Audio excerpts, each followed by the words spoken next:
Hello students, welcome to the class. அதாவது இந்த வீடியோவில் வந்து நாங்கள் பொறியியல் அலைகளும் என்ற அந்த பாடத்தில் சைட் டியூட்டோரியல் நடத்தப்பட்ட ஐலண்ட் வைடான காமன் எக்ஸாம் உண்டு, எம்சிக்யூ பேப்பர் உண்டு. ஸோ 25 எம்சிக்யூஸ் கொண்டது. ஸோ அந்த பேப்பரில் உள்ள எம்சிக்யூஸை தான் நான் வந்து விளங்கப்படுத்த போகிறேன். ஸோ இந்த பேப்பர் வந்து நானே தான் தயாரிச்சது. ஸோ இதில் உங்களுக்கு வந்து பாஸ் பேப்பரை பேஸ் பண்ணி தான் நிறைய கேள்விகளை மாற்றி அப்படின்னு போடப்பட்டிருக்கு. ஸோ இந்த பேப்பரை டிஸ்கஷன் நாங்கள் பார்க்கலாம். இதில் எடுக்கப்பட்ட ஹையஸ்ட் மார்க்ஸ் 88, ரெண்டாவது மார்க்ஸ் வந்து 82, மூன்றாவது மார்க்ஸ் வந்து 72. ஸோ இதுக்கு பிறகு நிறைய எக்ஸாம்ஸ் இப்படி நடக்கும். ஸோ அதில் பார்ட்டிசிபேட் பண்ண மறந்துடாதீங்க. ஸோ இது வந்து ஒரு செமினார் மாதிரி ஒரு ரிவிஷன் அமைய போகுது. ஸோ இது இந்த பேப்பரோட பிடிஎஃப்க்கு நீங்கள் போகக்கூடிய லிங்க் வந்து உங்களுக்கு டிஸ்கிரிப்ஷனில் தரப்பட்டிருக்கும். ஸோ கட்டாயம் அதுக்கு போய் டவுன்லோட் பண்ணி இந்த பேப்பரை ட்ரை பண்ணி பார்த்துட்டு அதுக்கு பிறகு வீடியோ பார்க்க வாங்க. ஓகே, ட்ரை பண்ணி பார்க்காம இந்த பக்கம் வந்துடுவாங்க.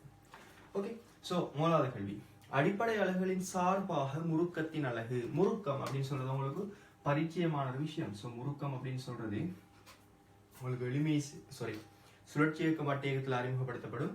ஸோ ஐ அல்ஃபா சமன்பாட்டில் உங்களுக்கு அறிமுகப்படுத்தப்படும். இந்த டோக்க காணக்குள்ள நாங்கள் உண்மையிலே திருப்பத்தை தான் காண்றது.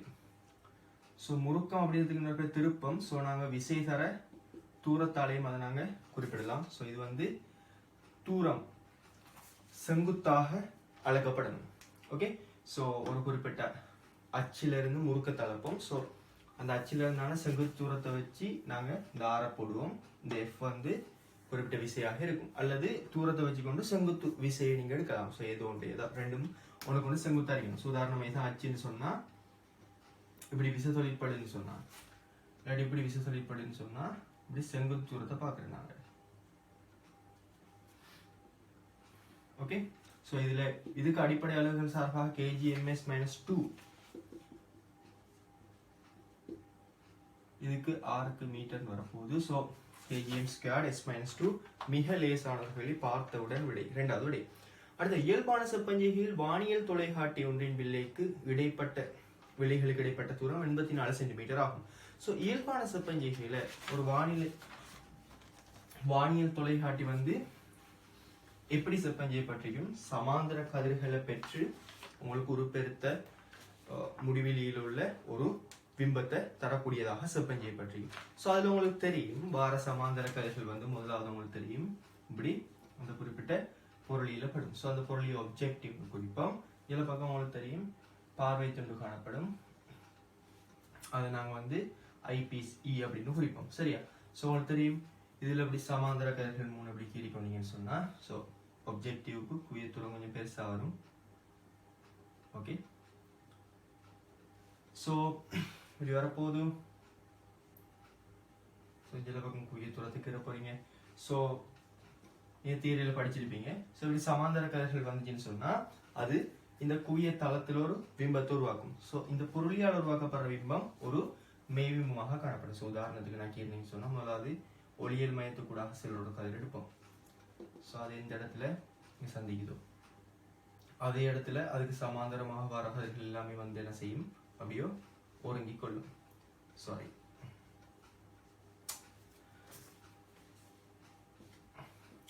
ஸோ எது சொல்றேன்னா குவியத்தளம் அப்படின்ட்டு. ஸோ ஒளியியல் மையத்துக்கூடாக செல்ற கதிர் வந்து முடியாது. மற்ற கதிர்கள் வந்து என்ன செய்யும், அந்த குவிய தளத்தில் ஒளியியல் மையத்துக்கூடாக செல்ற கதிர் சந்திக்கிற இடத்துல அந்த குறிப்பிட்ட புள்ளியில ஒருங்கும். ஸோ இதால வர பிம்பம் வந்து இவருக்கு FE காணப்படும். ஸோ அதை வச்சு நாங்கள் சொல்லலாம் இந்த இடைப்பட்ட தூரம் வந்து F0 + FE. ஸோ அந்த F0 + FE தான் வந்து எங்களுக்கு 84 சென்டிமீட்டர். திரும்ப இது வந்து ஐபீஸ் டெஃப்ல வரத்தால இதால ஒரு முடிவெளியில் ஒரு பிம்பம் உருவாக்கப்படும். அதாவது சமாந்தர கதிர்கள் கண் அடைகிற மாதிரி வந்து சேரும். ஸோ அதை நீங்க கீறு தெரிஞ்சிருக்கணும், சமன்பாட்டை நிறுவ தெரிஞ்சிருக்கணும். கோண பெரிதாக்கத்துக்குரிய சமன்பாட்டை. கோண பெரிதாக்கத்துக்குரிய சமன்பாடு என்ன வரும், எங்களுக்கு F0 FE வரும். ஸோ இதுல F0 அப்படின்னு சொல்றது இந்த பொருளியின் குவியத்தூரம், FE சொல்றது பார்வை துண்டின் குவியத்தூரம். ஸோ இதுல எது பெருசா இருக்கணும், இது பெருசா இருக்கணும். ஸோ இதுல தரவு தரப்படுது உங்களுக்கு பொருளியின் குவிய தூரம் 80 சென்டிமீட்டர். இது 80 சென்டிமீட்டர் அப்படின்னு சொன்னா இது வந்து என்ன அடிக்கணும், 4 சென்டிமீட்டர் அடிக்கணும். ஸோ கோண பெரிதாக்கம் கேட்கக்குள்ள 80 × 4 மனசால கணக்கு பார்த்து 20 போடுவீங்க. அடுத்தது விச்சுருள் ஒன்றுக்கு 2 சென்டிமீட்டர் நீட்சி வழங்கப்பட்ட போது அதில் சேமிக்கப்பட்ட சக்தி U ஆகும். அதே விச்சுருள் விகித சம எல்லையினுள் 10 சென்டிமீட்டர் இனால் நீட்சி அடைய செய்யப்படும் எனில் சேமிக்கப்பட்ட சக்தி. சோ விச்சுருள்கள் வந்து உங்களுக்கு தெரியும் நீட்சி அடைய செய்யப்படக்கூடியவை, அதாவது அவை மீள்தன்மை உள்ள பொருட்கள். சோ அவற்றுக்கு ஒரு விகித சம எல்லை அப்படின்னு ஒரு எல்லை இருக்கும். சோ அது வரைக்கும் நீங்க விசையை கொடுத்தீங்கன்னு சொன்னா இந்த கொடுக்குற விசைக்கு நேர்விகித சமனாக நீட்சி வரும். சோ அங்க F நேர்விகித சமன் E விசை நீட்சிக்கு நேர்விகித சமனாக காணப்படும், அல்லது நீட்சி விசைக்கு நேர்விகித சமனாக காணப்படும். சோ இதுல நாங்க F சமன் K என்ற ஒரு மாறிலியை போட்டு KE எடுக்கலாம். சரியா? சோ இப்படி ஒரு குறிப்பிட்ட நீட்சி நடக்கிற சந்தர்ப்பத்துல இந்த விச்சுருளை இழுத்து தானே நீங்க அப்படி ஒரு குறிப்பிட்ட நீட்சியை ஏற்படுத்துறீங்க. சோ அப்படி நீங்க நீட்சி அடைய செய்யற சந்தர்ப்பத்துல அதுல ஒரு குறிப்பிட்ட வேலை செய்யப்படும். சோ இந்த இடத்துல இருந்து இந்த இடம் வரைக்கும் அவர் வந்திருக்காருன்னு சொன்னா ஒரு குறிப்பிட்ட வேலை செய்யப்படும். சோ உங்களுக்கு தெரியும் வேலை சமன் விசை தர அந்த குறிப்பிட்ட திசையில் அசைஞ்சு தூரம் அப்படின்ட்டு. ஆனா இங்க பாத்தீங்கன்னு சொன்னா நீங்க நீட்சியை கூட்ட கூட்ட விசையும் கூட்டிட்டு போகுது. சோ விசை வந்து இங்க மாறா விசை இல்லை, நீங்க மெக்கானிக்ஸ்ல படித்த சாதாரணமான சமன்பாடு இங்க வராது. சோ இங்க நீங்க வேலையை பார்க்கணும்னு சொன்னா சராசரி விசையை போடணும். சோ இந்த ஈயோட எஃப்ட மாறல பாத்தீங்கன்னு சொன்னா இப்படி உங்களுக்கு வருது. சோ சராசரி விசை சரியா இந்த ஆரம்ப இறுதி புள்ளிகள் உள்ள விசைகளை கூட்டி 2ஆல பிரிச்சதுக்கு சமனாகும். சோ சராசரி விசை வந்து F/2 ஆக காணப்படும். சோ இதுல F/2E அப்படின்னு போடுவோம். சரியா? சோ இதுல இருந்து நாங்க F சமன் KE போட்டோம்னு சொன்னா இந்த சமன்பாட்டுல F KE போட்டோம்னு சொன்னா ½ KE வர்க்கம் செய்யப்பட்ட வேலைக்கு சமன்பாடு இருக்கலாம். இந்த செய்யப்பட்ட வேலை வந்து இங்க மீளியல் அழுத்த சக்தியாக சேமிக்கப்பட்டிருக்கும்.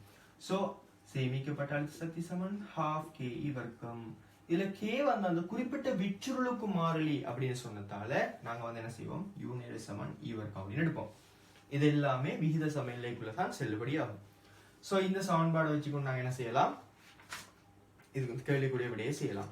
சோ 2 சென்டிமீட்டருக்கு U சக்தின்னு சொன்னா 10 சென்டிமீட்டர் வரக்குள்ள, அதாவது 2 விட 5 மடங்கு கூடண்டா 5 வர்க்கம் மடங்கு சக்தி கூட சேமிக்கப்படும். சோ 25, 5 வர்க்கம் 25 கொண்டு வரும். சோ அதை நான் எழுதித்தான் செய்வேன் இடம் பிடிச்சிங்கன்னு சொன்னா எப்படி செய்யலாம். சோ U நேர் சமன் 2 வர்க்கம், அது மாதிரி இப்ப தெரியா U டேஷ் எடுப்போம், நேர் சமன் 10 வர்க்கம் போடும். சோ 2 பிரிச்சிங்கன்னு சொன்னா 4. சோ U டேஷ் சமன் 25U அப்படின்னு வரும். சரியா? சோ இதையும் டைம் எடுத்து சுருக்கிறதா சுருக்கலாம். சோ 25U அப்படின்னு விடையா கண்டு போடலாம் நீங்க. சோ இந்த சமன்பாட்டை வந்து இன்னொரு விதமாக நிறுவலும். எப்படின்னு சொன்னா இது நிறுவிருப்பீங்க, இந்த E அச்சோட அமைக்கிற பரப்பு வந்து வேலை தரும். சோ இதுல அடித்தர செங்குத்து ஏறத்து போட்டீங்கன்னா இந்த சமன்பாடு வரும். ஓகே, சோ அதை வச்சு நீங்க இந்த கேள்வியை செய்யலாம். சோ சரியான விடை வந்து 5வது. அடுத்தது பட்டை அடிப்பட்ட கேள்வி. இசைக்கருவி ஒன்று 10⁻7 Wm-2 ஒளிச்சரிவுடைய துணிகளை உண்டாக்குகின்றது. 70 டெசிபல் ஒளிச்சரிவு மட்டத்தை உண்டாக்க அதே வகையான எத்தனை இசைக்கருவிகள் ஒத்திசைக்கப்பட வேண்டும். சோ 70 டெசிபல்ல தரப்படுது. அங்க ஒளிச்சரிவு வந்து 10⁻7 Wm-2 தரப்படுது. சோ ஒளிச்சரிவுன்றதையும் இந்த ஒளிச்சரிவு மட்டம் டெசிபல்ல குறிப்பிடப்படுற அந்த ஒளிச்சரிவு மட்டத்தை எப்படி தொடர்படுத்துவீங்க, அதுக்கு உங்களுக்கு தெரியும் சமன்பாடு. ஆனா மனசால தான் நீங்க அதை செய்யணும். சமன்பாடு போட்டு செஞ்சீங்கன்னா நேரம் வீணாம். சரியா? சோ இருந்தாலும் நான் எழுதுறேன் பீட்டா சமன் 10 LGI/I0 போடுவோம். சோ இது கருதப்படுகின்ற ஒளிச்சரிவு. இது வந்து கேழ்தகைமே நுழைவாய், அதாவது மனித கதைக்கு கேட்கக்கூடிய அதிசால் ஒளிச்சரிவு, அது கீழே கூட கேட்காது. So 10⁻12 Wm-2 what. Okay, so இதுல தரப்பட்ட 70 எதை ஒத்ததுன்னு பாக்குறேன்டா நீங்க மனசால செய்யலாம். இது 10 பிரிச்ச 7, சோ லொக் எடுத்தா 10⁻7 இந்த இருக்கிற I0 10⁻12 தளங்களை வந்து பிரிச்சு பெருக்கணிச்சுன்னு சொன்னா 10⁻5 வரும். சோ 10⁻7 இருந்து 10⁻5 வரணும்னா 100 இசைக்கருவிகளை ஒத்திசைக்கணும்னு சொல்லி உங்களுக்கு மனசால செய்யலாம். இருந்தாலும் செஞ்சு பாக்குறேன்டா இப்படி போடுறேன் I0 LGயோட. ஓகே, சோ இது 10, இது லொக் இல்லாம இங்க வந்து பிரிச்ச 7, லொக் இல்லாம கூட 10⁻7. சோ I0 தருவாங்க 10⁻12, இல்லாட்டிலும் உங்களுக்கு ஞாபகம் இருக்கும் அது பொதுவாக. So I Saman 10⁻5 Wm-2. So ஆரம்பத்துல என்ன வருகிறது 10⁻7 Wm-2 இருக்கு. சோ இப்படி மாத்திரத்துக்கு வந்து 100 மடங்கு ஆக்கணும். ஏன்னா சோ 12ஆல பெருக்கணும். சோ 100 இசைக்கருவிகள் ஒத்திசைக்கப்படணும். அடுத்தது லேசான ஒரு கேள்வி. கொஞ்ச நேரத்தில் சீரமைத்தால் முதல் கேள்விகள் கொஞ்சம் இப்படி வரும். ஸோ வேகம் யூவுடன் h உயரத்தில் கிடையாக செய்யும் விமானம் ஒன்றிலிருந்து பொதி ஒன்று போடப்படுகின்றது. பொதி தரையை அடைய எடுக்கும் நேரம். ஸோ எனக்கு தெரியும் இப்படி விமானத்துக்கு வந்து ஓகே, விமானத்துக்கு வந்து கிடையாக ஒரு கதை காணப்படும். ஸோ இந்த இடத்துல தரப்படுறதால் அப்படி ஸோ போடப்பட்டா தரை அடைகிறதுக்கு எவ்வளோ நேரம் எடுக்கும் அப்படின்னு கேட்குறாங்க. ஸோ போடப்பட்டா அவருக்கு வரக்குள்ள வந்து நான் கொஞ்சம் கீழகிறேன் சரியா, கொஞ்சம் விழுந்ததுக்கு பிறகு இல்லை போகிற சந்தர்ப்பத்தில் கொஞ்சம் கீழகிறேன் விழுங்கிறதுக்காக. ஸோ இப்படி ஒரு வேகத்தை கொண்டிருக்கு சரியா. கீழே வந்து சேர்றதுக்கு தானே நேரம் கேட்குறாங்க. ஸோ கீழ் நோக்கி பார்த்தீங்கன்னு சொன்னால் ஆரம்பத்தில் ஒரு வேக கூறு இருக்காது. ஸோ இந்த கீழ் நோக்கி ஆரம்ப வேகம் 0 மாதிரி போகுது. ஸோ கீழே அவர் h உயரத்தை கடந்து வாரத்துக்கு வந்து தரை அடிக்கிறதுக்கு எவ்வளோ நேரம் எடுக்குன்னு கேட்குறாங்க. ஸோ நீங்கள் கீழ் நோக்கி s = ut + ½ பாவச்சிங்கன்னா லேசி, ஏன்னா புவியீர்ப்பின் கீழே அது விழுது. ஸோ g தெரியும். ஸோ இது வந்து உங்களுக்கு தெரியும் hன்னு சாராங்க. ஸோ = ut 0 இந்த ஆரம்பம் 0, இதை போட்டக்கூடாது. ஸோ ½ g வர்க்கம் இது கிடைவகம் நிலை குத்தா பாவிக்கிறோம். ஸோ வராது. ஸோ t சமன் இப்படி வரப்போது 2h ன் கீழ் g வர்க்கம் உள்ளதுக்குள்ள. ஸோ லேசான ஒரு கேள்வி. ஸோ 4வது விடை வந்து இதுக்கு சரியானது. அடுத்தது உருவில் காட்டப்பட்டுள்ள இலேசான விசை அளவு. இலேசான என்னன்னா அதுக்கு வந்து திணிவு இருக்காது. அதனது விச்சுகள் அதுக்குள்ள பாத்தீங்கன்னா விச்சுகள் காட்டப்பட்டிருக்கு. உட்படக்கூடிய இழுவையை வாசிப்பாக தரக்கூடியது. காட்டப்பட்டுள்ள நிலையில் விசை அளவின் வாசிப்பு. ஸோ இப்படி தரப்படுற கேள்விகளை நாங்கள் எப்படி செய்யறோம், முதலாவது மொத்த தொகுதிக்கு நாங்கள் எஃப் சமனை பாய்க்கிறோம். அதுக்கப்புறம் ஒரு ஆளுக்கு மட்டும் தனியாக எடுத்து பாவச்சிங்கன்னா உங்களுக்கு லேசா செய்யலாம். ஸோ சம்டைம்ஸ் இதை லேசா செய்யறதுக்காக எப்படி பிள்ளைகளுக்கு சொல்லி கொடுக்குறேன்டா, இப்போ ஒரு சைட்ல 20 இன்னொரு சைட்ல 10 தாக்குது. ஸோ விளைவில் விசை என்ன வரப்போகுது, 10 வரப்போகுது. ஸோ 4 மாறும் 6 முடுகுது. ஸோ விளைவில் விசை மொத்தம் 10ன்னு சொன்னா தேறியத 6க்கு எவ்வளவு விசை இருக்கணும், 6க்கு எவ்வளவு விசை இருக்கணும், 10 6க்கும் 4க்கும் ஒரே 6 முடுகளை கொடுக்க போகுது, மொத்தம் 10. ஸோ எஃப் சமன் எம்ஏல 6 முடுகள் ஒன்றுண்டா எஃப் நேர் சமன் எம் தானே. ஸோ தேறிய விசை வந்து எம்முக்கு ஏற்ற மாதிரி பிரியும். ஸோ 10ல 6 கிலோகிராமுக்கு 6 நியூட்டனும் 4 கிலோகிராமுக்கு 4 நியூட்டனும் போகும் சரியா. ஸோ இங்க 4 கிலோகிராம் பாத்தீங்கன்னு சொன்னா இப்படி 10 நியூட்டன் தொழிற்படுது. இதுல பக்கம் அந்த குறிப்பிட்ட விளைவு வரப்போகுது சரியா. ஸோ இவர விளைவுலாக இவருக்கு 4 நியூட்டன் கிடைக்கணும்னு சொன்னா 4 கிலோகிராமுக்கு இதுல 10 தொழிற்படக்குள்ள அங்கே எத்தனை வரணும், இந்த திசையில 4 வரணும்னு சொன்னா 4 நியூட்டன் வரணும்டா 14 நியூட்டன் வரணும். அதே இதை 6 கிலோகிராம் வச்சு பாருங்க, 6 கிலோகிராமுக்கு இங்கே பக்கம் 20 நியூட்டன் தாக்குது, இங்கே பக்கம் 70 தாக்குது. ஸோ இவருக்கு விளைவுலாக 6 நியூட்டன் விசை வரணும். ஸோ 6 நியூட்டன் விசை வரணும்னா இது என்ன வரைக்கணும், 14 நியூட்டன் இருக்கணும். ஸோ எப்படி பார்த்தாலும் சரியா தான் வரும். இல்லை நான் பாவிக்கத்தான் போறேன் ஃபுல்லாண்டாலும் பாவிக்கலாம், பிரச்சனை இல்லை. ஸோ மொத்த தொகுதிக்கு முதலாவது எஃப் சமனமே பாவிக்கலாம் தொகுதிக்கு. ஸோ தொகுதிக்கு பாவிக்கக்குள்ள இந்த திசையில பாவிச்சிங்கன்னு சொன்னா ஸோ மொத்த தொகுதிக்கு 20ல இருந்து 10 கழிக்கணும். ஏன்னா 10 எதிர் திசையில தாக்குறதால எம்முக்கு பதிலாக மொத்தத்தை போடணும். ஸோ நாங்கள் 6 × 4 × a போட போறோம். ஸோ a சமன் என்ன வரப்போகுது எங்களுக்கு ஒரு ms - 2. திரும்ப இவருக்கு மட்டுமே தான் பாவிக்கிறேன். ஸோ உதாரணத்துக்கு இப்போ நாங்கள் இதை காணலன்னு வச்சுக்கொள்ளுங்க. ஸோ அவருக்கு பாவக்குள்ள இங்கே நோக்கி எஃப் சமன் எம்ஏ பாவிக்க எஸ்ஐக்குன்னா அப்படி எல்லாம் எழுதணும். ஸோ t - 10 சமன் 4 தர a வந்து 1. ஸோ t சமன் 14. எப்படி செஞ்சாலும் ஒரே தான் வருது. ஸோ ஞாபகம் வச்சுக்கொள்ளுங்க, இப்படி தொகுதியோட நீங்கிற சந்தர்ப்பத்தில் ஒரே 6 முடுகள் இருக்கும். ஸோ தேறிய விசை வந்து விளைவுள் விசை வந்து ஒவ்வொரு திணிவுக்கும் திணிவுக்கு ஏற்ற மாதிரி நேரிய சமனாக தெரியும். அடுத்து படத்தில் காட்டப்பட்டுள்ள தொகுதியானது ஒப்பமர தலை மீது இயங்குகின்றது. இரு திணிவுகளுக்கும் இடையில் வழுக்குதல் இல்லை அப்படின்னா சேர்ந்து போது ஒரே 6 முடுகளோட போகுது எனக்கொண்டு குற்றிகளுக்கு இடையிலான உராய்வினை கணிக்க. ஸோ இதுவும் உங்களுக்கு லேசான ஒரு கேள்வி. ஸோ பாருங்க 18 நியூட்டன் 4க்கும் 2க்கும் சேர்த்து ஒரு 6 முடுகள் இந்த இடத்த கொடுக்க போகுது. ஸோ தொகுதிக்கு 6 முடுகள் என்ன வரணும், மொத்த திணிவு 6 விசை 18ன்னு சொன்னா 3 ms - 2 வரணும் சரியா. ஸோ அந்த 3 ms - 2க்கு ஏத்த மாதிரி 2 பேருக்கு மேலேயும் விளைவில் விசை ஒன்று தொழிற்படணும். ஸோ 2 எடுத்துக்கொள்ளுங்க, 2 கிலோகிராம். அவர் பாருங்க இப்படி ஒரு தளத்துக்கு மேல வைக்கப்பட்டிருக்கார். அவருக்கு மேல நேரடியாக எந்த விசையும் தொழிற்படல, ஆனா இவருக்கு 18 நியூட்டன் வந்து தொழிற்படுது. ஓகே, ஸோ இவருக்கு 6 முடுகிற பிரச்சனை இல்லை. இவருக்கு யார் விளைவு விசை கொடுக்கணும்? ஒரு தளத்துக்கு மேல வைக்கப்பட்ட ஒரு பொருளுக்கு ஆறுமுடுகத்துக்கு விசையை கொடுக்க வேண்டியது என்ன? அங்க உள்ள உராய்வு. சோ உராய்வு காண்ட இவருக்கு எஃப் சமனிமே பாய்க்கிறார். எஃப் சமனிமே பாய்ச்சா ஏ கண்டுட்டம் 3 எம் வந்து 2 சோ 6 நியூட்டன் தான் உராய்வா வரப்போகுது. சரி, சோ நீங்க ஆறுமுடுகளை கூட்டிட்டு போனீங்கன்னு சொன்னா இந்த உராய்வும் வந்து என்ன செய்யணும்? கூடணும். ஆனா ஒரு குறிப்பிட்ட கட்டத்துக்கு மேல கூடாது, உங்களுக்கு தெரியும். சோ அந்த சந்தர்ப்பத்துல இந்த தளம் சார்பாக, தளம் அப்படின்னு சொல்றோம், அது ஒரு திணிவு. சோ அது சார்பாக இது என்ன செய்யும்? இயல் பக்கம் வழுக்க தொடங்கும். ஏன்னா சோ லொரி கேள்வி இப்படி 2010ஆம் ஆண்டு வந்திருக்கு, 2013ஆம் ஆண்டும் வந்திருக்கு. சோ அது வந்து பரிச்சயமானது. லொரியில தளப்படுக்கை மீது ஒரு பொருளை வச்சு. சோ இதுல இருந்து கேள்வி எடுக்கலாம். எப்படி? தளத்திற நிலையில் உராய்வு குணகம் தரப்பட்டு அதுக்கு பிறகு மேக்சிமம் எவ்வளவு ஆறுமுடுகளோட போகலாம் அப்படின்னு உங்கள்கிட்ட கேட்கலாம். ஸோ அதெல்லாம் நீங்க காண தெரிஞ்சுக்கணும். அடுத்தது XYZ ஆகிய 3 கதிர்களை கொண்டு ஒடுங்கிய ஒளிக்கற்றை ஒன்று அரியம் ஒன்றின் மீது படுகின்றது. இவற்றின் ஃபோட்டான் சக்திகள் முறையே EX EY EZ விலகல் கோணங்கள் DX DY DZ ஆகும். ஸோ இதுல ஃபோட்டான் சக்திகள் வரிசை தரப்படுது. X விட Yக்கு பெருசு, Y விட Zக்கு பெருசு. அப்படித்தானே?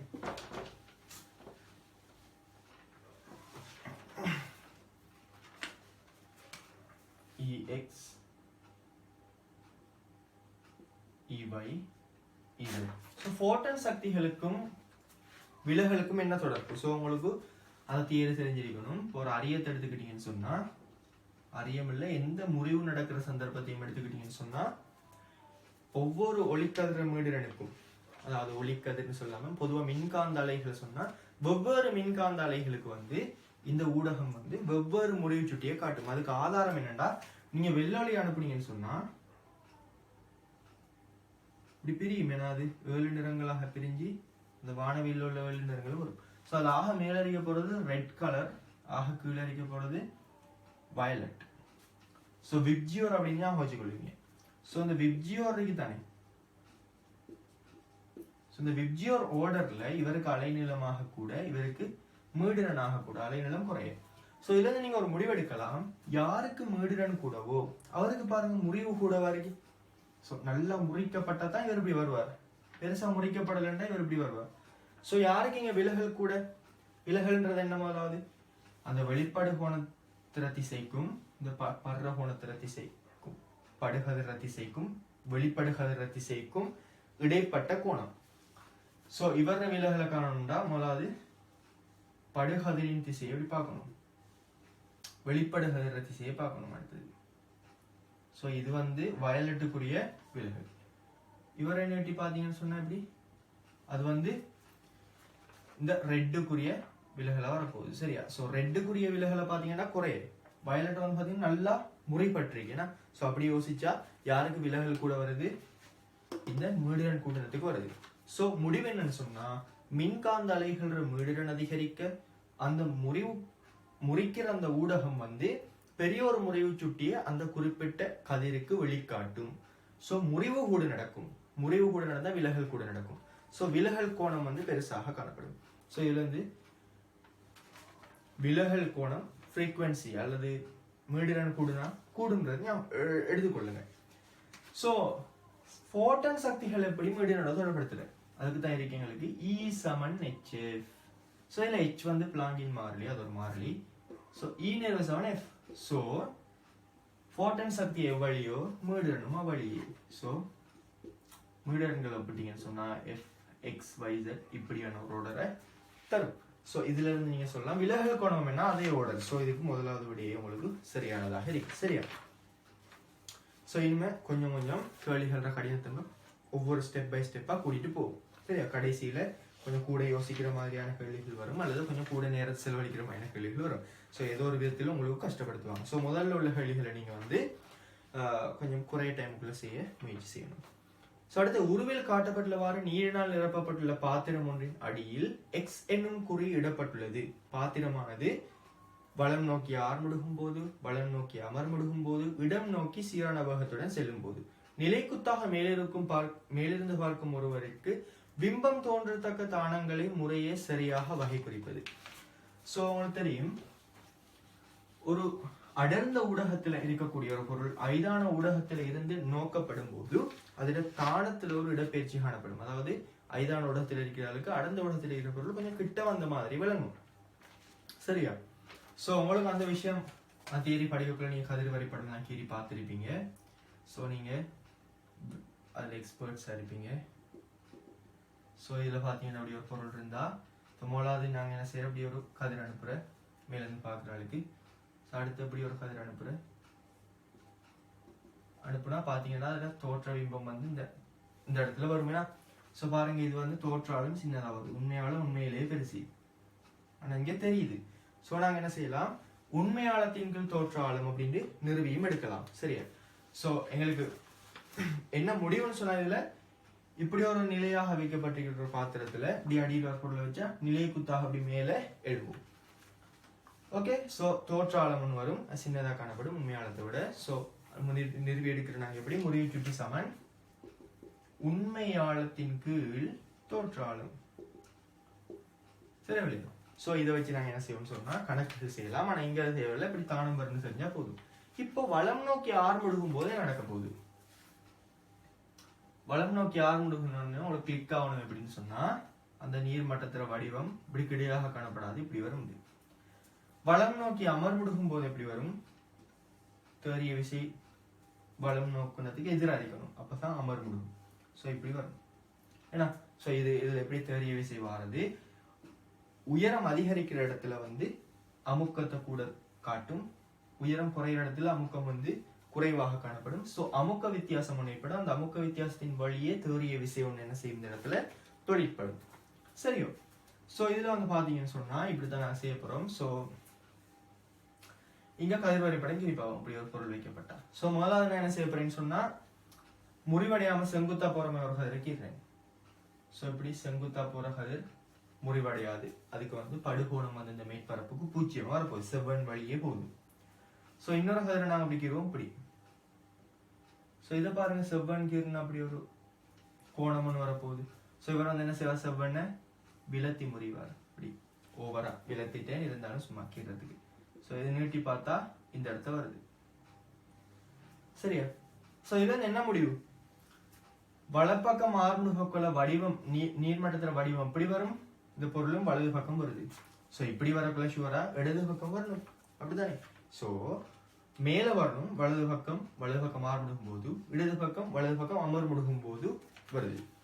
சோ அதுல இருந்து நான் வலம் நோக்கி ஆர்முடுகும் போது சி பொருத்தம், வலம் நோக்கி அமர்முடுகும் போது ஏ பொருத்தம், இடம் நோக்கி சீரான வகத்தோட செல்லும்போது, சீரான வகம்டா இப்படித்தான் இருக்க போகுது, அங்க அமுக்க வித்தியாசம் விளையல் விசை எதுவுமே வர தேவையில்லை. சோ சி வந்து நேராக மேலாக வரும் இதுல மாதிரி. சோ பி வந்து அதுக்கு வரப்போகுது. அடுத்தது ஈர்க்கப்பட்ட இழைகளில், சோ சிஏபி சரியான விட மூன்றாவது. அடுத்து ஈர்க்கப்பட்ட இழைகளில் நின்ற குறுக்கலைகள் தொடர்பான பின்வரும் கூற்றுக்களில் தவறானது. அலைகளின் மேற்பொருந்துகையின் விளைவாகும். சோ உங்களுக்கு சிவராத்திரியும் அலைகளின் மேற்பொருந்துகிற விளைவுதான் நின்ற அலை. ஒன்றுக்கொன்று எதிர் திசையில செய்யற சர்வசமனான இரண்டு அலைகள் மேற்பொருந்தும் போது உருவாகும். இன்னொரு விதமா சொல்ல போனா படு அலையும் தெரிய அலையும் மேற்பொருந்துகிற இடத்தால உருவாகும். வேற என்னென்ன அலைகள் மேற்பொருந்த விளைவுகள் இருக்கு, தலையீடு வரும், அதில் ஆக்கும் தலையீடு அழிக்கும் தலையீடு வரும், இன்னொன்னு அடிப்பு வரும். சரியா? அதுக்கு அடுத்ததே அடிப்பும் வருது, அடிப்பு வருது, கேள்வியில வருதுன்னு சொன்னேன். சரியா? அடுத்தது எப்போதும் ஓய்வில் இருக்கும் சில புள்ளிகளை கொண்டது. சோ ஈர்க்கப்பட்ட இலைகளில் நின்ற அலைகள் உருவாகிற சந்தர்ப்பத்தை பாத்தீங்கன்னு சொன்னா அதுல தடம் கணு முரண் கணு எல்லாமே வரும். ஏன்னா சோ அப்படி பாத்தீங்கன்னு சொன்னா எப்படி இருக்க போகுது,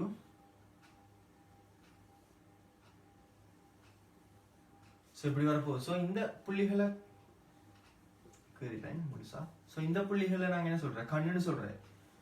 ஓகே, நெட்டாங்கலில் நின்ற அளவு உருவாகினாலும் இந்த கணு உருவாகும், மின்காந்த அலைகளில் நின்ற அளவு உருவாகினாலும் கணு உருவாகும். சோ இந்த கணு வந்து ஒரு இடப்பெயர்ச்சியை காட்டாது. சோ அதால நாங்க சொல்லுவோம் எப்போதும் ஓய்வில் உள்ள இடப்பெயர்ச்சியை காட்டாது சில புள்ளிகளை கொண்டது. சரி, அடுத்து ஒரே தடத்தில் உள்ள புள்ளிகள் யாவும் எந்த ஒரு நிலையிலும் ஒரே அவத்தையில் இருக்குமா? சரி, சோ இதுல உள்ள எல்லாரும் வந்து வேற வேற வீச்சத்துல அதிர்ந்துட்டு இருக்கும். சோ உதாரணமா இவர் எடுத்தீங்கன்னு சொன்னா இப்படி ஒரு வீச்சில் அதிரும், இந்த நடுவில் எடுத்தீங்கன்னு சொன்னா இப்படி ஒரு வீச்சுக்குள்ள அதிரும், இவர் எடுத்தீங்கன்னு சொன்னா இப்படி ஒரு வீச்சுக்குள்ள அதிரும். சோ இதுல நாங்க அதிர்வுட புறவரைகளை தான் காட்டியிருக்கோம். புறவரைன்னு சொல்றது என்ன, மேக்சிமம் மேல இப்படி போகலாம், மேக்சிமம் கீழே இப்படி வரலாம், ஸோ நாங்கள் அந்த ரெண்டு நிலைகளையும் தான் காட்டியிருக்கோம். நடுவில் இப்படி ஒரு சமநிலை நிலையையும் காட்டுவோம். சரி, உண்மையிலே என்ன நடக்குதுன்னு சொன்னா இப்படி மேல கிளை அதிர்வு தான் நடக்குது. ஸோ இதுல ஒவ்வொரு துணிக்கையும் வந்து ஒரு எளிமை சேர்க்கத்தை ஆற்றும். அந்த எளிமை சேர்க்கத்துல அதுக்கு அவத்தையே சொல்லிடும். ஸோ எல்லாரும் சமநிலைக்கு வரும்போது சமநிலை தானத்துக்கு வரும்போது அது வேகம். ஓகே, அது நாங்கள் அவத்தை கோணம் தீட்டா சமன் 0 அப்படின்னு எடுத்தோம்னா எல்லாரும் மேல போக்கல நாங்கள் என்ன சொல்லுவோம், தீட்டா சமன் 90 சொல்லுவோம். திரும்ப எல்லாரும் வரக்குள்ள தீட்டா சமன் 180 அப்படின்னு சொல்லுவோம். ஸோ இங்க என்ன முக்கியமான விஷயம்டா, எல்லாரும் மேல போகக்குள்ள எல்லாரும் மேலதான் இருப்பாங்க. எல்லாரும் இப்படி வந்தா அந்த முழு விளையாட வடிவமும் இப்படிதான் வரும். ஓகே, ஸோ ஒரு கட்டத்தில் எல்லாரும் இப்படி மேல போற, ஸோ இது மேல போகக்குள்ள அது கீழே வரும். அதுக்கப்புறம் எல்லாரும் திரும்ப இப்படி வர, திரும்ப இங்க உள்ள எல்லாரும் கீழே வருவாங்க. இவங்க எல்லாரும் என்ன செய்வாங்க, எதிர் திசைக்கு போயிடுவாங்க. சரியா? ஸோ கொஞ்சம் வடிவா சமைச்சு இறக்கிறோம். ஸோ இதுல என்ன முடிவுங்களுக்கு, அந்த குறிப்பிட்ட தடத்துக்குள்ள உள்ள எல்லாரும் ஒரு குறித்த கணத்துல நிப்பாட்டி பாத்தீங்கன்னா எல்லாரும் ஒரே அவத்தையில தான் காணப்படும். ஸோ அவத்தை கோணம் படியில 45 பாகம்னா எல்லாருக்கும் 45 பாகம் தான். அவங்க இருக்கிற இடம் வேற, ஆனா அவத்தை அந்த அதிர்வுல அந்த அவத்தை வந்து எல்லாருக்கும் வந்து சமனாக காணப்படும். சரியா? ஸோ முழுசா அப்படி வந்து இப்போ அதே இடத்துக்கு திரும்ப வரும்போது 360 பாகைன்ற அந்த அவத்தை வித்தியாசத்தை கடந்து வந்திருக்கும். அதை நாங்கள் ஒத்த அவத்தை அப்படின்னு சொல்லுவோம். ஓகே, ஸோ அது வேற விஷயம். ஆனா இன்னொரு விஷயம் முக்கியமாக கொள்ளுங்க, இவங்க எல்லாரும் ஒரு குறிப்பிட்ட இடத்துல இருக்கும் போது அதுக்கு எதிராக தான் இவர் இருப்பார். ஸோ நாங்க என்ன சொல்லலாம், இந்த தடம் அதுக்கு அடுத்த தடத்துக்குள்ள உள்ள துணிக்கைகளோட ஒப்பிடும்போது எப்போதும் எதிரவத்தையில் இருக்கும். ஸோ அடுத்தடுத்த தடங்கள் துணிக்கைகள் எப்போதும் எதிரெதிரவத்தைகளில் காணப்படும் சொல்றது சரி. ஸோ 4 கூற்று சரி. அடுத்தது, புற ஊடகம் ஒன்றுக்கு சக்தியை இடமாற்றாது. ஸோ அந்த கூற்று வந்து உண்மையிலேயே பிள்ளைங்களுக்கு ஏன்னு சொன்னா புல்லாங்குழல ஊதுறாங்க, அதுக்குள்ள நின்ற அலை வருது. கிட்டார் வாசிக்கிறாங்க, அதுல நின்ற அலை வருது. ஸோ நின்ற அலை வந்தவங்களுக்கு தெரியும் அதன் வழியே சக்தியை இடமாற்றாது. ஆனா அந்த அதிர்வு வந்து புற ஊடகத்துக்கு சக்தியை இடமாற்ற முடியும். ஸோ அதால என்னோட காதுக்கு வந்து அடி இது விருத்தி அடை. ஸோ அதால நாங்க சொல்லுவோம் புற ஊடகத்துக்கு சக்தி இடமாற்றலாம்ன்றதால 5வது கூற்று பிழை. அடுத்து, அதிரச் செய்யப்பட்ட சுரமானி கம்பி ஒன்று 200 சென்டிமீட்டர் 22 சென்டிமீட்டர் ஆகிய நீளங்களுக்கு ஒரே இசைக்காவுடன் 2 அடிப்புகளை உருவாக்குகின்றது. ஸோ அடிப்புன்னு சொன்னா என்ன, 2 வேறுபட்ட மேடுடைய அலைகள் மேற்பொருந்துகை அடைகிற சந்தர்ப்பத்துல அந்த அலை ஒரு விசேட அலை வடிவம் உருவாகும். அந்த அலை வடிவத்துல சில உரத்த, அதாவது உயர் வீச்சம் உள்ள நிலைமைகள் வரும், தாழ் வீச்சம் உள்ள நிலைமைகள் வரும். ஸோ உயர் வீச்சம் உள்ள நிலைமைகள் வார சந்தர்ப்பத்தில் அது ஒரு ஒளி அலையாக இருந்தால் எங்களுக்கு சத்தம் வந்து கூட கேட்கும். தாழ் வீச்சம் வார சந்தர்ப்பத்தில் சத்தம் குறைவாக கேட்கும். ஸோ அடுத்தடுத்து எங்களுக்கு என்ன செய்யும், தாழ்ந்த சத்தம் உயர்ந்த சத்தம், தாழ்ந்த சத்தம் உயர்ந்த சத்தம்னு சொல்லி மாறி மாறி கேட்கும். ஸோ அப்படி கேட்கிற சந்தர்ப்பத்தில் எங்களோட காது வந்து ஒரு குறிப்பிட்ட அடிப்பை என்ன செய்யும், உணரும். ஸோ சில நேரம் அடிப்பு எங்களுக்கு கேட்காது, அடிப்பு மீடுரன் பெருசா இருந்தா கேட்காது. ஸோ ஒன்றுக்கொன்று கிட்ட உள்ள மீடுரன் கொண்ட 2 இசைக்கருவிகள் வந்து அடிப்பை ஏற்படுத்த நிச்சயிட்டு சொன்னா அது அந்த அடிப்பையோட காதுக்கு வந்து கேட்கும். மின்காந்த அலைகள் உருவாக்குனா ஷுவரா கேட்காது, ஏன்னா ஒளி அலைகள் தான் நான் கேட்கலாம். சரியா? ஸோ ஒளி அலைகள் ஒன்றுக்கொன்று கிட்ட கிட்ட மீடு இருக்கிற சந்தர்ப்பத்தில் மேற்பொருந்தி அடிதான் கேட்கும். ஸோ இதுல அப்படித்தான் வருது, எங்களுக்கு 2 அடிப்புனா கேட்கும் வடிவா. ஸோ அடிப்பு 2 அப்படின்னு சொன்ன என்ன அர்த்தம், ஒரு செகண்டுக்கு 2 அடிப்புகள் எங்களுக்கு கேட்குது. அதான் அடிப்பு மீடுரன் அப்படின்னு சொல்லுவோம். ஓகே, ஸோ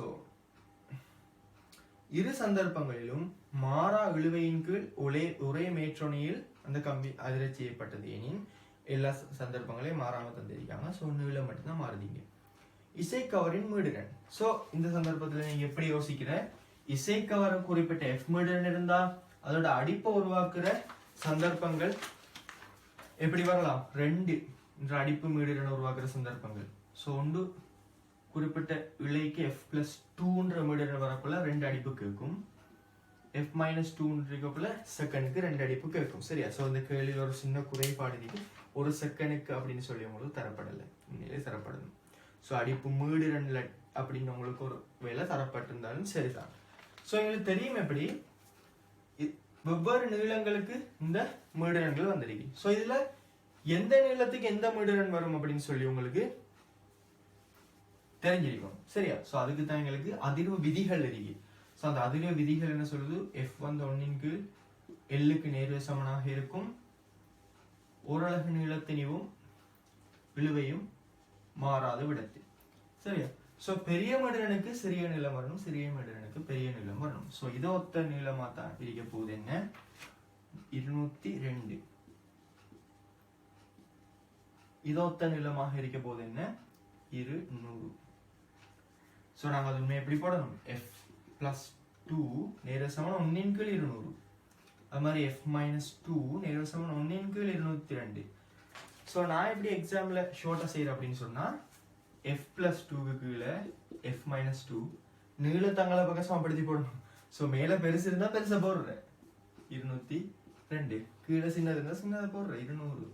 சரியா தான் ஒரு போட்டு பார்த்தா அதே தான் ஒரு பிரிச்சா. சோ இதை சுருக்கி எடுத்தீங்கன்னு சொன்னா f சமன் என்ன வருது 402 ஹெர்ட்ஸ் அப்படின்னு சொல்லி வரும். சரி, சோ இதுக்கு சரியான விட வந்து 4வது. சுருக்கி பாருங்க. அடுத்தது லேசானவர்கள் 5 மீட்டர் வளைவினாரை உடைய பாதை வழியே 2 கிலோகிராம் திணிவு ஒன்று பயணிக்கிறது. திணிவு அடையக்கூடிய அதி உயர் வேகம் 5 ms-1 எனின் தளத்திற்கும் திணிவுக்கும் இடையிலான நிலையியல் ஒரு ஆய்வு குணகம். சோ உங்களுக்கு தெரியும் இப்படி போற சந்தர்ப்பத்துல வந்து அவர் சறுக்க கூடாது. சோ தொடர்ந்து வட்ட இயக்கத்தை பேணணும் அப்படின்னு சொல்லி நாங்க சொல்லலாம். இன்னொரு விதமாக சொல்ல போனா சோ இப்படி போற சந்தர்ப்பத்தை உங்களுக்கு தெரியும் அந்த குறிப்பிட்ட திணிவு மீது எப்படி விசைகள் தொழிற்படுது. சோ அதுல நிறை மறுதாக்கம் எல்லாம் இருக்க வட்ட இயக்கத்துக்கான மைய நாட்ட விசையை வழங்குறது வந்து உராய்வு. சோ அந்த உராய்வு வந்து மையத்தை நோக்கி காணப்படுது. சோ அந்த உராய்வு வந்து மைய நாட்ட விசை வழங்குறதால மைய நாட்ட விசை mv வர்க்கத்தின் இருக்கு உராய்வை சமப்படுத்தலாம்.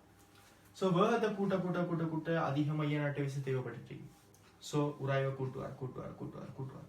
ஒரு கட்டத்துல எல்லை உராய்வு நிலை வரும். அதுக்கு மேல வேகத்தை கூட்டினா தாக்கு பிடிக்க இயலாது, சறுக்கிட்டு போயிடும். ஓகே, சோ சறுக்கிட்டுன்னு சொன்னா இந்த பாதையில இருந்து விலகும். சோ இதுக்குரிய உயர் பெருமானம் என்ன நிலையியல் உராய்வு விசை. சோ நிலையியல் உராய்வு விசையை நாங்க எப்படி போடலாம் மியூ எம்ஜின்னு போடலாமா இல்லையா. மியூ ஆர் வந்து இங்க MG. So mu MG mv வர்க்கத்தின் கீழ் ஆர். சரியா? சோ இந்த கேள்வியில இன்னும் கொஞ்சம் ஓகே சரியா சொல்லணும்னு சொன்னா எப்படி சொல்லலாம் கிடைப்பாதை வழி அப்படின்னு சொல்லப்பட்டிருக்கணும். சரியா? சோ ஒரு தனிநபர் எடுத்து பேப்பர் இருந்ததால சின்ன சின்ன குறைபாடுகள் வரும், அட்ஜஸ்ட் பண்ணிக்கொள்ளுங்க. சோ கிடைப்பாதை வழி என்னத்தான் மறுதாக்கத்துல பிரித்த கூறுகள் ஒன்றும் வராது. ஓகே, சோ இந்த 2019 நினைக்கிறேன். சோ அதுல வந்து பாத்தீங்கன்னு சொன்னாங்க இப்படி வந்து சந்தர்ப்பத்துல சாய்வான பாதை வந்துச்சு. சோ அதுல வித்தியாசமா சமன்பாடுகள் எழுதணும். இதுல எப்படித்தான் வரப்போகுது கிடைப்பாதை அப்படின்னு சொன்னா. சோ அதிகர் வேகம் தரப்பட்டிருக்கு. So mu hertz. சோ ஜிக்கு 10, இது வந்து 5 வர்க்கம் கீழ் 5. சோ மியூ சமன் என்ன வரப்போகுது 5 7 5. சாரி 10 போய் பிரிச்சா 7 5. சோ ரெண்டாவது விடை. அடுத்தது இது கொஞ்சம் சுருக்கல் கேள்விதான். சரியா?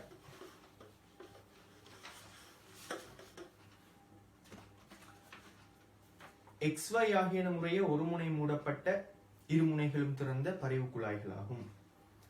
அரைவெப்ப நிலையில் அவற்றின் அடிப்படை அதிர்வெண்கள் முறையே F1 F2. X இன் திறந்த முனையுடன் மாறா வெப்பநிலையில் Y முனைக்கு முனை இணைக்கப்பட்டது எனின் சேர்த்திக்கோளின் அடிப்படை மீடுதனை தருவது. சோ இத பாருங்க, X என்றது ஒரு முனை மூடப்பட்ட குழாய், ரெண்டுக்கும் வேற வேற நீளம் இருக்கு. உங்களுக்கு தெரியாது எப்படி வரப்போகுது. சோ சும்மா அப்படி வேற வேற நீளத்தை போட்டுக்கிறேன். சோ இவருக்கு வந்து L1 நீளம் அப்படின்னு சொல்லி, இவருக்கு L2 நீளம் அப்படின்னு சொல்லி எடுப்போம். ஓகே, சோ இவர்ல அடிப்படையில் இப்படி அதிர போறார். சோ உங்களுக்கு சமன்பாடுலாம் எழுத தெரியும். B சமன் F lambda அப்படின்னு போடுங்க. போடக்குள்ள B சமன் F lambdaக்கு பதிலா பாத்தீங்கன்னா இதுல அரைத்தடம் இருக்கு. ஒரு அலைநீளம் சொல்றது இப்படி ரெண்டு அரைத்தடங்களை இப்படி சேர்க்கணும்.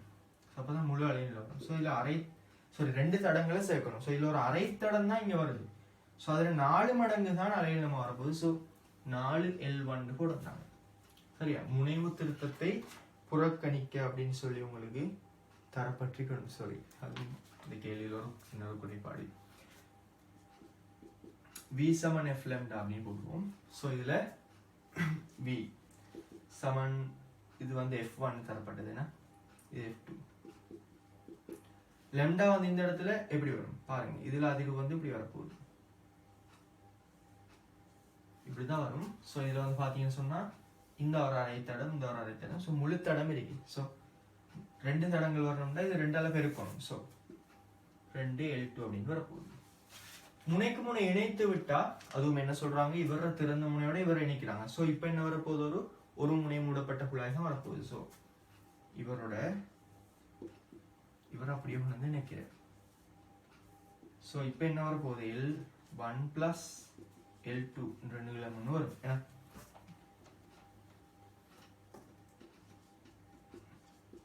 L2 ரெண்டு நீளம் வரப்போகுது. இப்போ இவர் அடிப்படை மீடுரனுக்கு நாங்கள் எப்படி சமன்பாடு எழுதலாம், இவருக்கு அடிப்படை மீடுரனுக்கு எப்படி சமன்பாடு எழுதலாம். ஸோ V7 F lambda போட்டீங்கன்னு சொன்னா F சமன் V கீழ் lambda போடலாம். வேணா ஓகே போடலாம் தானே. அப்படி போடக்குள்ள lambdaக்கு பதிலாக இப்போ இதில் எப்படி வரப்போகுது அலை வடிவம். Okay so 4 L1 + L2. So இப்போ நான் L1 + L2க்கு வந்து ஒரு சமன்பாடு எடுத்துட்டு வந்து போட்டீங்கன்னா லேசி. ஸோ இங்கே பாருங்க L1க்கு எடுக்கிறேன் முதலாவது. So V/4F1. இது L2க்கு எடுத்தீங்கன்னு சொன்னா V/2F2 வரப்போகுது. ஓகே ஸோ ரெண்டையும் கூட்டினீங்கன்னு சொன்னா L1 + L2 வந்து எப்படி வரப்போகுது, V/4F1 + V/2F2.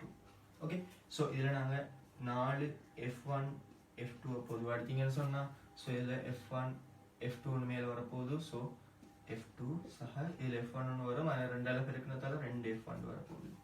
சரியா. ஸோ L1 + L2க்கு நாங்கள் பிரதிட்டோம்னு சொன்னால் F சமன் V/4.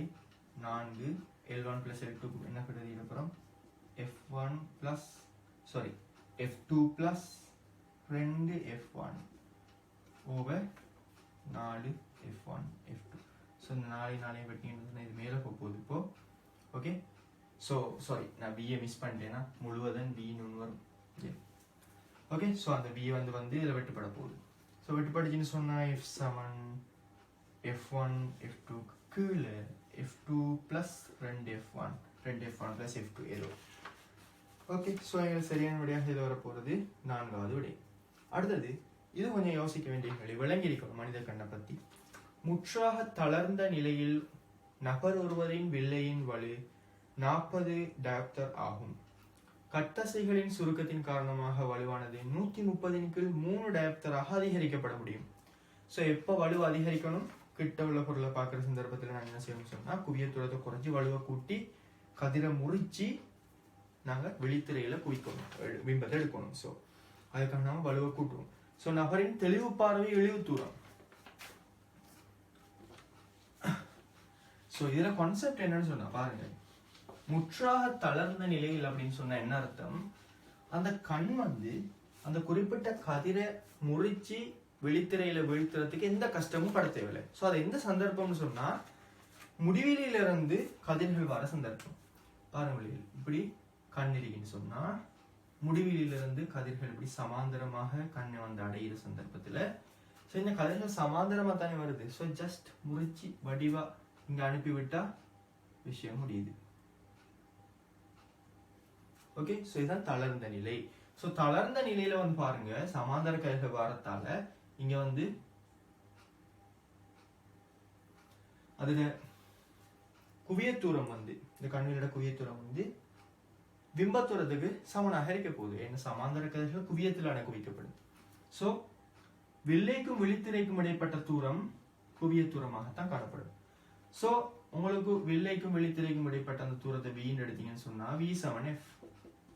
ஆனா F7 1 கீழ் P உங்களுக்கு தெரியும், அதாவது வலு 7 1 கீழ் F.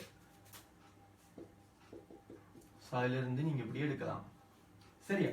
ஸோ இதுல இருந்து F7 P வந்து எப்பவுமே ஸ்டாண்டர்ட்ல போடுறது. ஸோ இதுல வந்து 40 தரப்படுது. ஸோ ஸ்டாண்டர்ட் வந்து எப்படின்னு சொன்னா இந்த F நாங்க மீட்டர்ல போட்டு செய்யப்படல.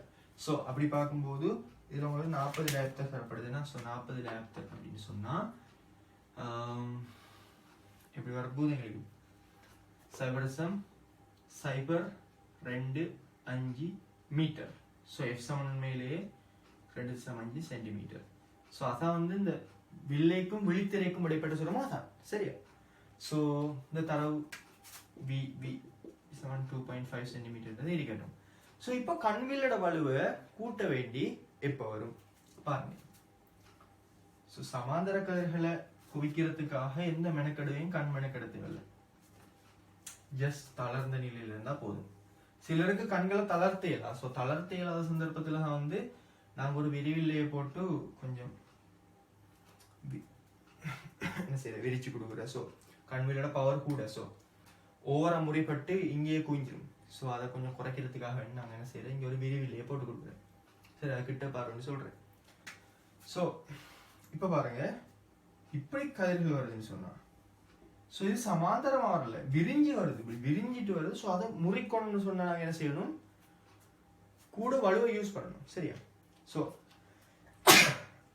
சாரி, ஸோ அதுவும் எப்போ கூட விரிஞ்சு வரும், ஆக கிட்ட வச்சு கண் பார்க்கக்குள்ள. ஸோ அதை நான் சொல்ற தெளிவு பார்வை தூரம்னு சொல்லி, ஆக கிட்ட வச்சு இப்படி பார்த்தா ஒன்றும் விளங்காது. அது வந்து கிட்ட வச்சு தெளிவா பார்க்குற சந்தர்ப்பம் ஒன்றா இருக்கணும். ஸோ கிட்ட வச்சு தெளிவா பார்க்குற சந்தர்ப்பம் என்ன, ஒரு மனுஷனுக்கு தெளிவு பார்வை இழிவு தூரத்துல. ஸோ அந்த சந்தர்ப்பத்துல தான் உயர் வலு வந்து காணப்பட போகுது. சரியா? ஸோ இப்போ கேள்வி என்ன, தெளிவு பார்வை இழிவு தூரம். ஸோ உயர் வலு தாராங்க 130/3 டயோப்டர். ஸோ நீங்க உயர் வலுவை வச்சு அதிதால் குவிய தூரத்தை காணிடும். ஏண்டா வலு சமன் 1 குவிய தூரம். ஸோ வலு கூட்டணும்னு சொன்னா குவிய தூரம் குறைக்கணும். ஸோ அதிதால் குவிய தூரத்தை கண்டெடுக்கிறேன். ஸோ 3/130 வரப்போகுது. ஸோ உங்களுக்கு தெரியும், நாங்கள் அந்த எஸ்ஐ அலகுல போடணும், இந்த தலை மீட்டருக்கு மாத்திருக்கோம். ஸோ நான் சென்டிமீட்டருக்கு மாற்றக்குள்ள 300/130 சென்டிமீட்டர் சொல்லி எனக்கு வருது. எனக்கு தெரியும் கண்வில்லைக்கும் விழித்திரைக்கும் இடைப்பட்ட தூரம் மாறாத, அது வந்து ஆல்ரெடி 100.2 சென்டிமீட்டர். அதுக்கு தான் இந்த தரவு தரப்பட்டிருக்கு. ஸோ டிரெக்டா ஒன்றும் தரல, சுத்தி வளைச்சு அப்படியோ வில்லைக்கும் விழித்திரைக்கும் இடைப்பட்ட தூரத்தை எடுத்திருக்கோம். ஸோ இப்போ கேள்வி வந்து இது. ஸோ குவிய தூரம் தெரியும், பிம்ப தூரம் தெரியும், பொருள் தூரம் கேள்வி. ஸோ 1/v - 1/u சமன் 1/f என்ற சமன்பாடை போட்டீங்கன்னு சொன்னா குறிவழக்கு பாய்ப்பேன். சரியா? ஸோ இதுக்கு வந்து உங்களுக்கு மைனஸ்ல வரப்போகுது. பொருள் தூரம் வந்து எப்படியுமே இதில் பக்கம் தானே. ஸோ அது வந்து பிளஸ்ல வரப்போகுது. ஸோ அந்த மைனஸ் அப்படி வரும். பிம்பத்தூரம் இதில் வரத்தால இதில் மைனஸ் வரும். ஸோ எல்லாமே பிளஸ்ஸாக நீங்கள் மாற்றலாம். சரியோ? ஸோ இப்போ இந்த இருக்கிற வீக்கி என்னத்தை போட போகிறோம், 1/2.5 போட போகிறோம்.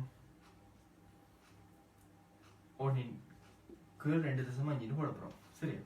u தான் கேள்வி. 1/u 1/f வந்து இப்போ மைனஸ் கொண்டு போகிறோம்ல. சரி, ஆல்ரெடி போட்டு எல்லாம் செஞ்சாச்சு. ஸோ இப்போ வந்து 300/130. ஸோ 300 கீழே அடிக்க போகுது, மேலே 130 வரப்போகுது.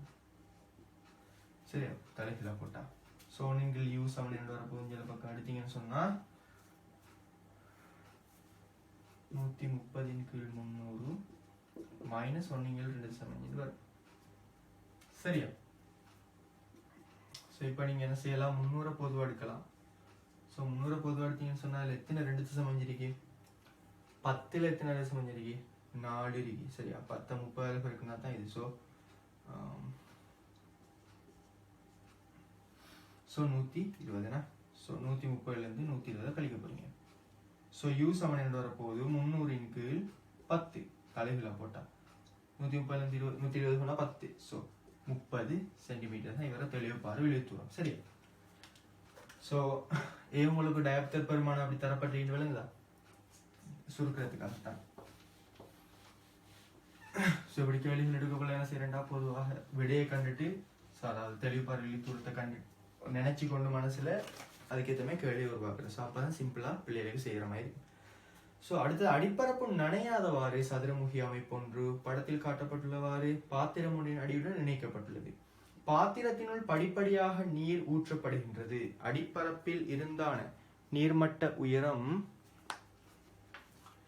எச்சுடன் சதுரமுகி மீதான செவ்வன் மறுதாக்கத்தின் மாறலை மிகச்சிறந்த விதத்தில் வகை குறிப்பது. ஸோ செவ்வன் மறுதாக்கம் வந்து எப்படி ஏற்படுத்தப்படுது ஒரு பொருள் மீது. ஸோ அந்த பொருள் வந்து தளத்தோட தொடுகையில் இருக்கக்குள்ள இப்படி சும்மா ஒரு பொருளை வச்சோம் சொன்னா சாதாரணமா அது நிறைய ஒரு தாக்கமாக தளத்தின் மீது கொடுக்கும். சரியா? சாதாரணமா ஓய்வில் இருக்கிற பொருள்.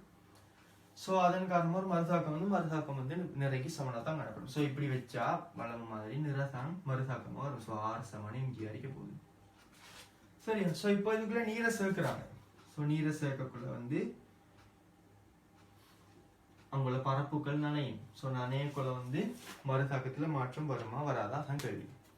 ஓகே, ஸோ இப்போ நீரை சேர்த்தீங்கன்னு சொன்னா அடிப்பரப்பு நனைய இல்லை. ஸோ அடிப்பரப்பு நனையாட்டி அடிப்பரப்பின் மீது ஒரு விசை ஒன்றும் வராது, அமுக்கம் ஒன்றும் அடிப்பரப்பின் மீது தொழிற்படாது. சரியா? ஸோ இப்படி நினைச்சிட்டு போக்கல நிறசான் மறுசாக்கமா வரப்போகுது. ஸோ ஆரம்பத்துல உயரத்தோட மறுசாக்கத்துக்கு வரீங்க சொன்னா நிறதான் மறுசாக்கம் வரைக்கும். ஸோ அப்படியோ வரும். இப்படி நினைச்சிட்டு போற கட்டத்துல இப்படி வருவார் நினைச்சது பிறகு. அதுக்கப்புறம் நீங்க சேர்த்தீங்கன்னு சொன்னா என்ன நடக்குது? இப்படி ஒரு குறிப்பிட்ட நீர் மட்டம் இப்படி வரக்கொள்ள இந்த மேற்பரப்பின் மீது ஒரு அமுக்கம் ஒன்று என்ன செய்யும்? உருவாகும். ஸோ அந்த அமுக்கத்தை நம்ம பீன் எடுத்தோம்னு சொன்னா, அந்த பரப்பையின் எடுத்துன்னு சொன்னா அங்க ஒரு விசை வரும். ஸோ அந்த விசை என்ன செய்ய போகுது? அந்த பொருளை அழுத்த போகுது இப்படி. ஸோ அழுத்தத்தால மறுதாக்கம் என்ன செய்யும்? கூடும். அப்படித்தானே? ஸோ நீர்ற தாக்கத்தால இந்த பொருள் தளத்துக்கு கொடுக்குற தாக்கம் அதிகரிக்கும். ஸோ அதன் காரணமாக மறுதாக்கம் என்ன செய்யும்? சமநிலை அதிகரிக்கும். ஸோ இதுல அந்த பி எதில் தங்கி இருக்கு? பி சமன் HρG இன்டு AF. ஸோ இங்க ஏ மாறல நலஞ்சதுக்கு பிறகு ஒரு விசை வந்துடும். ஸோ ஏ மாற, அதாவது அந்த பரப்புக்கு ஒரு மொத்த விசை வந்துடும். ஸோ அது பரப்பு இன்னமும் மாறாது, ρg மாறாது. ஸோ F நேர சமன் H. சரியா? உயரத்தை கூட்ட F கூட்டிட்டு போகும். ஸோ அதுக்கேற்ற மாதிரி இப்படி வரும். ஓகே. சில நேரம் அந்த பரப்பு கூறுற மாதிரியான சந்தர்ப்பம் ஒன்று தரலாம். உதாரணமா இப்படி வந்தா சில பரப்பு தொடர்ந்து என்ன செய்ய அதிகரிக்கும். ஸோ வரைப்புக்குரிய வடிவம் மாத்தக்குள்ள F சமன் ρgH into ρgA into H. So y சமன் mx வந்துச்சு பரப்பு மாறாதால. ஸோ இங்க பரப்பு இப்படி வச்சீங்கன்னு சொன்னா தொடர்ந்தும் நிறைய புதிய பரப்புகள் உருவாகும், நனையக்கூடிய பரப்புகள். ஸோ அதன் காரணமாக இந்த ஏ என்ன செய்யுது? அதிகரிக்கும். ஸோ படித்திறன் இப்படி வரும். படித்திறன் இப்படி வரும். சரியா? 2015ஆம் ஆண்டு கேள்வி வந்த மாதிரி. ஓகே. இப்படி வந்தா சாரி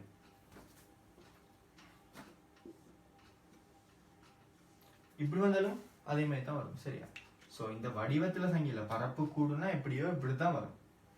ஓகே. ஸோ இதுல கொஞ்சம் குறைஞ்சிட்டு போறதால அந்த வீதம் இங்க குறையும். ஆனா வடிவம் இப்படி தட்டையாக போவாது, ஒரு நாளும் போவாது. பரப்பு கூட்டிட்டு போறதால அது இப்படித்தான் போகும். ஸோ பரப்பு கூடி அந்த மேற்பரப்பை தாண்டின பிறவோ அப்படியோ நேர்கோட இழுக்கணும் அதை. சரியா? ஸோ அப்படித்தான் வரப்போகுது உங்களுக்கு. 2015 கேள்வி, 2015ஆம் ஆண்டு 50வது கேள்வி. இந்த சந்தர்ப்பத்தில் நீங்க மீட்டிக் கொள்ள முடியும். ஸோ இப்போ என்ன நடக்கும்? அடிப்பரப்பு நனைஞ்சா, ஸோ அடிப்பரப்பு நனைஞ்சா கட்டாயமா நீங்க தண்ணியை ஊத்துன உடனேயும் நீங்க கொஞ்சம் ஊத்தினாலும் அடிக்கு அப்படியே பரவிடும். ஸோ அடிக்கு பரவணிச்சுன்னு சொன்னா அந்த அடிப்பரப்பு மீது ஒரு விசை உருவாக போகுதுன்னா. ஸோ இங்க நீங்க குறிப்பிட்ட எக்ஸ் உயரத்தை செலுத்திட்டீங்கன்னு சொன்னா, இப்ப மேல கிரணத்துல மறந்துடுங்க, இன்னும் வரல மேல அடிப்பரப்பு நனைஞ்சா. இப்ப ஸோ ஆரம்பத்துல R சமன் mg இருந்துச்சு. இப்போ பாத்தீங்கன்னா அடிப்பரப்புல இப்படி எக்ஸ் உயரத்துக்கு நிரப்பணும்னா அடிப்பரப்புல ஒரு அமுக்கம் வரும். ஸோ அது அந்த அமுக்கம் எதால தரப்படும்? P சமன் mg x ஆல தரப்படுது. ஸோ இந்த mg x-க்கு ஏற்ற மாதிரி விசை வரும். ஸோ F சமன் PA அமுக்கம் into பரப்பு. ஸோ mg xa வரப்போகுது. ஸோ A மாறாது, மாறா பரப்பு தான் அடியில் நனைய போகுது. ஸோ எக்ஸ்ன்றது அதிகரிக்க ஒரு மேல் நோக்கிய விசை ஒன்று உருவாகும். ஸோ இப்போ R சமன் mg அல்ல, R பிளஸ் அந்த குறிப்பிட்ட மேல் நோக்கிய விசை, மேலெதிர்ப்புன்றதை நாம சொல்லுவோம். மேலெதிர்ப்பு சமன் mg. ஸோ R சமன் mg minus u, mg minus mg, sorry பிள்ளை, இது ρgh அமுக்கத்துக்கு ρgh, சாரி நான் mg போட்டேன், sorry ρgh. ρg x a வரப்போகுது. ஸோ இதுல x கூட்ட r குறையும். ஸோ இவர் ஒரு மிதக்கிற பொருளா இருந்தா கடைசியில் r பூஜ்ஜியமா போயிடும், அப்படியே தூக்குப்பட்டுரும். ஸோ இப்படி h ஆரம்பத்துல இருந்து என்ன செய்யும்? h பூஜ்ஜியத்துல இருந்து அதிகரிக்க மறுதாக்கம் குறைஞ்சி பூஜ்ஜியமாகலாம். அல்லது அவர் ஒரு மிதக்காத பொருளா இருந்தா ஒரு குறிப்பிட்ட மறுதாக்கம் மிஞ்சும். ஸோ இப்படி வரும். சரியா? ஸோ இதான் வந்து வித்தியாசமான கேள்விகள் எடுக்கக்கூடிய முறைகள். ஸோ எல்லாத்துக்கும் விளக்கத்தை பார்த்துக்கொள்ளுங்க. இந்த சவுண்ட்பாடு தெரிஞ்சுருந்தா சரி.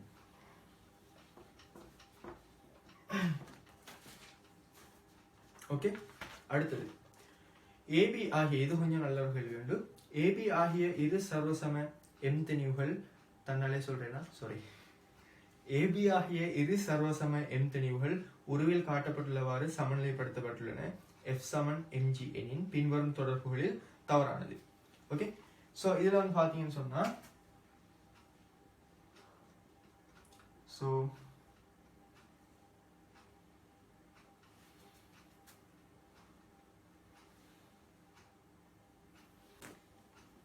இப்படி ரெண்டு எம் திணிவுகள் தான்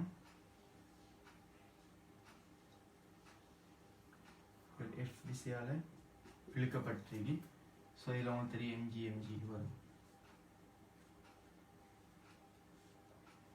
இதில் உள்ள இழுவை டி 2 இதான் நிலைக்குத்தோட ஆக்கிற கோணம் பீட்டா. இதில் உள்ள இழுவை T1 தான், இது நிலைக்குத்தோட ஆக்கிற கோணம் எல்ஃபா. சரியா? ஸோ இப்போ சவுண்ட்பாடுகள் தராங்க. ஸோ அதுகளில் எது உங்களுக்கு பிழையானதை கண்டுபிடிக்கணும். இதில் என்னென்ன சவுண்ட்பாடு எல்லாத்தையும் எடுக்கிற கஷ்டம், ஆனால் பிழையானதை கண்டுபிடிக்க லேசி. ஓகே, ஸோ இதில் ஓவராலாக வாசிச்சுட்டு போனால் பாருங்க, அதில் ஒன்று இருக்கு, ரெண்டாவது இருக்கு. ஓகே, எம்ஜி சமன் T1 cos alpha. ஸோ அது பிள்ளை ஏன் எம்ஜி சமன் T1 cos alphaண்டா இந்த T2 கீழ் நோக்கிய பிரித்த கூறை யார் சமப்படுத்துற? ஸோ உண்மையில் எப்படி வரணும்? ஸோ இது பீட்டாண்டா, இதுவும் பீட்டா. ஓகே, ஸோ இந்த எம்ஜி பிளஸ் இந்த T2 பிரித்த கூறு T2 cos பீட்டா சமன் T1 cos alphaன்னு வந்திருக்கணும். ஸோ இது மிஸ் ஆனதால அந்த ரெண்டாவது கூற்று ரெண்டாவது விட ஷுவரா பிள்ளைன்னு நாங்கள் எடுக்கலும். ஸோ அதான் கேள்விக்கு சரியான விட, தவறான தொடர்பு கிட்டத்தால. ஸோ வேற தொடர்புகள் என்ன எடுக்கலாமோ அதோட எடுப்போம் நாலேஜுக்காக வேண்டி. ஸோ இது உங்களுக்கு சமநிலை அப்படின்னு தெரியும். ஸோ சமநிலைத்தால இந்த இடத்துல கிடை சமநிலை பாவிச்சிங்கன்னு சொன்னா எஃப் சமன் என்னோட வர போகுது, இதுல பிரித்த கிடைக்குது. ஸோ T2 sin பீட்டா அப்படின்னு வரும். ஓகே, அது மாதிரி எம்ஜி சமன் எப்படி வரப்போகுது? எம்ஜிக்கு இதுல நிலைக்குத்துக்குரு வரப்போகுது T2. ஸோ T2 cos பீட்டான்னு வரப்போகுது. ஆனால் உங்களுக்கு தெரியும் எஃப் சமன் எம்ஜியா. ஸோ ஷுவரா sin பீட்டா சமன் cos பீட்டா, பீட்டா வந்து 45 பாகையா இருக்கணும். ஸோ பீட்டா 45 பாகண்டா இதில் உங்களுக்கு எடுக்கலாம் T2 cos 45 ஒன்றிங்க வர்க்கமூலம் 2. ஸோ T2 சமன் வர்க்கமூலம் 2 mgன்னு எடுக்கலாம். சரியா? ஸோ சுருக்கப்பட்டு வழியா வருது. ஸோ இங்க எடுத்தீங்கன்னு சொன்னா நிலைக்குத்தா பாவிச்சிட்டாங்க, கிடையா பாவிச்சா T2 பிரித்த கிடைக்கும் sin பீட்டா.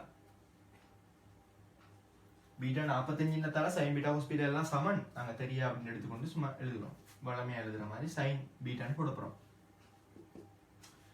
அது மாதிரி இது என்ன வரப்போகுது? T1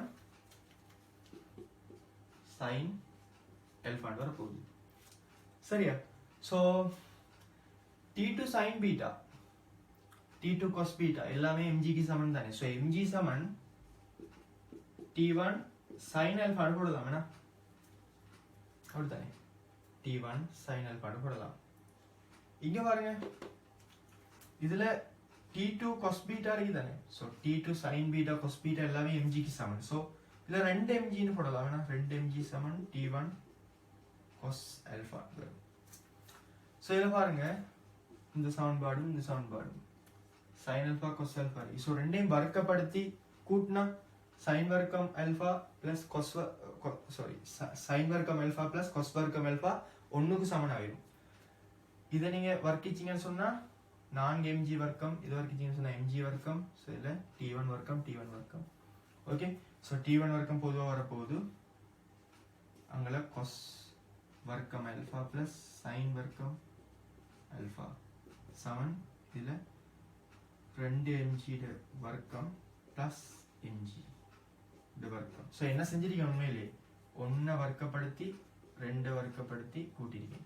ஸோ கூட்டினா இதில் 5 mg வர்க்கம் சமன் T1 வர்க்கம், இது 1. ஸோ T1 சமன் வர்க்கமூலம் 5 mg சரியா. ஸோ அதில் கடைசியாக தரப்பட்ட கூற்றங்களுக்கு சரியா வருது. ஓகே, அடுத்தது இந்த mgக்கு பதிலாக t2 cos பீட்டான்னு போடலாம். ஏன்னா t2 cos பீட்டான்னு போட்டு அதுக்கு ஒரு சமன்பாடை நாங்கள் எடுத்துக்கொள்ள இயலும். ஓகே, ஸோ cos பீட்டா அப்படின்னு போட்டு ஸோ இதை பாருங்க செஞ்சு காட்டாதே. ஸோ இதில் 2 t2 cos பீட்டா அப்படின்னு வரும்.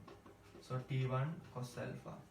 ஸோ இதில் பாருங்க sin பீட்டா sin ஆல்ஃபா இருக்கு. ஸோ ரெண்டையும் பிரிச்சிங்கன்னு சொன்னால் tan பீட்டா tan ஆல்ஃபான்னு வரும். ஸோ 2 t2 கேன்சல் ஆயிரும். Excuse me. ஸோ இது வந்து 3ஆம் சமன்பாடு எடுப்போம், இது 4ஆம் சமன்பாடு எடுப்போம். 3ஆம் சமன்பாடை 4ஆம் சமன்பாடால பிரிப்போம். ஸோ பிரிச்சிங்கன்னு சொன்னால் t2 sin பீட்டாக்கு கீழே 2 t2 cos பீட்டா வரப்போகுது. ஸோ tan பீட்டான்னு போடலாம், ஒரு 2 வந்து கீழே வரும் tan பீட்டா ஓவர் 2. அது மாதிரி இதில் வந்து பார்த்தீங்கன்னு சொன்னால் sin ஆல்ஃபா cos ஆல்ஃபா பிரிக்க போகுது. So tan alpha. So tan alpha அப்படி வரக்குள்ள ஸோ tan பீட்டா சமன் 2 tan ஆல்ஃபான்னு எடுக்கலாம். ஸோ அது வந்து உங்களுக்கு 4வது கூற்றம் தரப்படுது. ஸோ எல்லாமே எடுக்கலாம், ஆனால் இங்கே கேள்வியில் செலவழிக்க உங்களுக்கு டைம் இருக்காது, ஆனால் பிள்ளையானத்தை கண்டுபிடிக்க டைம் எடுக்காது. ஸோ இது ஒரு பிரச்சனை இல்லாத கேள்வி தான். ஓகே, ஒத்துக்கிட்டு தான் வாங்க. ஸோ 2வது விட வந்து இதுக்கு சரி. அடுத்தது ஒரு தியரட்டிக்கல் கேள்வி. ஸோ துணிக்கை ஒன்றின் இயக்கத்திற்கான வேக நேர வரைப்பு படத்தில் காட்டப்பட்டுள்ளது. நேரம் t சமன் 0 துணிக்கை x திசையில் புள்ளி P இலிருந்து புறப்படுகின்றது. பின்வரும் கூற்றுக்களை கருதுக. ஓகே, பின்வரும் கூற்றுக்களை கருதுக. நேரம் t சமன் 2t இல் துணிக்கை x திசையில் P இலிருந்தான உயர் இடப்பெயர்ச்சியை அடைகின்றது. ஓகே, பாப்போம்.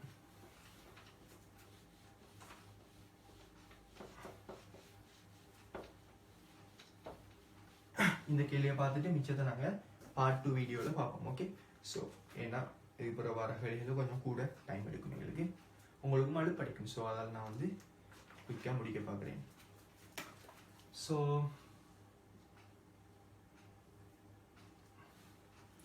உங்களுக்கு வரைவு வந்து இப்படி வருது, இப்படிக்கிடுவோம்.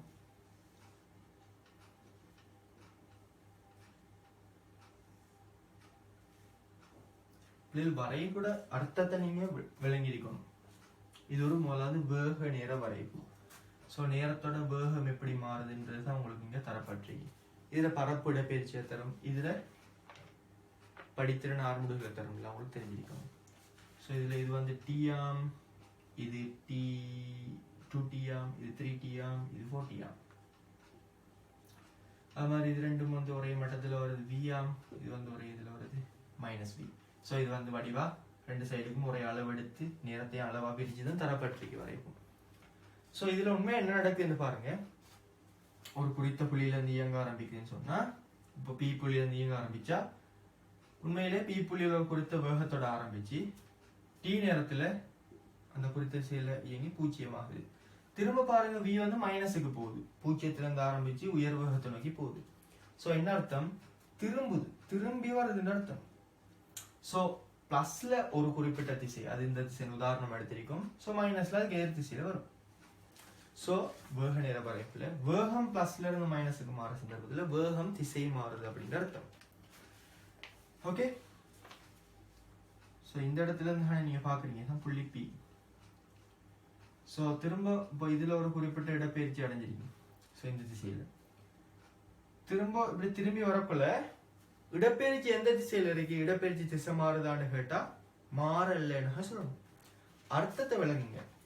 Pல இருந்து இடப்பெயர்ச்சி அளக்கப்பட்டா வலப்பக்கமாக இடப்பெயர்ச்சி இருந்தா அது வலப்பக்க திசை, இடப்பக்கமாக இடப்பெயர்ச்சி இருந்தா இடப்பக்க திசை. உதாரணமாக சோ இங்கல பக்கம் தானே இருக்கு பொருள். சோ இடப்பெயர்ச்சி மாறல, ஆனா இடப்பெயர்ச்சி என்ன செய்யுது? இந்த சந்தர்ப்பத்துல இடப்பெயர்ச்சி கூட்டிட்டு போகுது Pல இருந்து. திரும்ப வேகம் புறமாற்றப்படுற சந்தர்ப்பத்துல இடப்பெயர்ச்சி என்ன செய்யுது? திரும்ப குறைக்கப்பட்டு வருது. ஸோ குறைக்கப்பட்டு வந்து திரும்ப இதை கடக்கும் இந்த இடத்துல. ஸோ 2t நேரம். ஸோ இந்த இடத்துல நாங்கள் t சமன் t எடுக்கலாம். So capital T தரப்பட்டிருக்கு. ஸோ இதில் t சமன் 2t எடுக்கலாம். ஸோ 2t நேரத்தில் உண்மையில் இடப்பெயர்ச்சி 0. வரைக பார்த்தாலும் விளங்குது. இங்க வரைக்கும் 2 பரப்புகளையும் கூட்டினீங்கன்னு சொன்னா அச்சர கணித கொடுத்தவே 0. ஸோ உயரிடப்பெயர்ச்சி அடைகின்றது பிழை. ஓகே, ஸோ வடிவா நீங்க எங்க பிழை வர்றதுக்கு வாய்ப்பு இருக்கின்றதை பார்த்தா கூற்றுக்கள் தருவாங்க. ஸோ மேல பக்கம் திரும்ப இயங்க போகுது. இப்போ என்ற அதே திசையிலான வேகம் இருக்கு. ஸோ இயங்கி திரும்ப 0 வருது. 0 வந்து திரும்பி இங்கே வந்து சேருது. ஓகே, ஸோ பாருங்க ஆரம்பத்தில் இயங்கின அதே திசையில் இறுதியிலையும் வருது. ஸோ அதான் ஆரம்பத்தில் இறுதியிலையும் பிளஸ்ஸா இருக்குது வேகம். ஓகே, ஸோ இதான் விஷயம் விளங்குற லேசி. ஸோ இந்த இடத்துல என்ன நேரம் 3t நேரம், இந்த இடத்துல 4t நேரம். ஓகே, ஸோ நான் 2t சொன்னது இங்க. ஸோ உண்மையில என்ன நடக்குது இங்க இப்படி வந்து இப்படி எங்குது.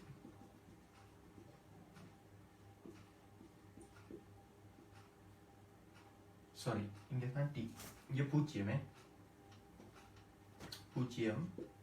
t 2t 3t 4t.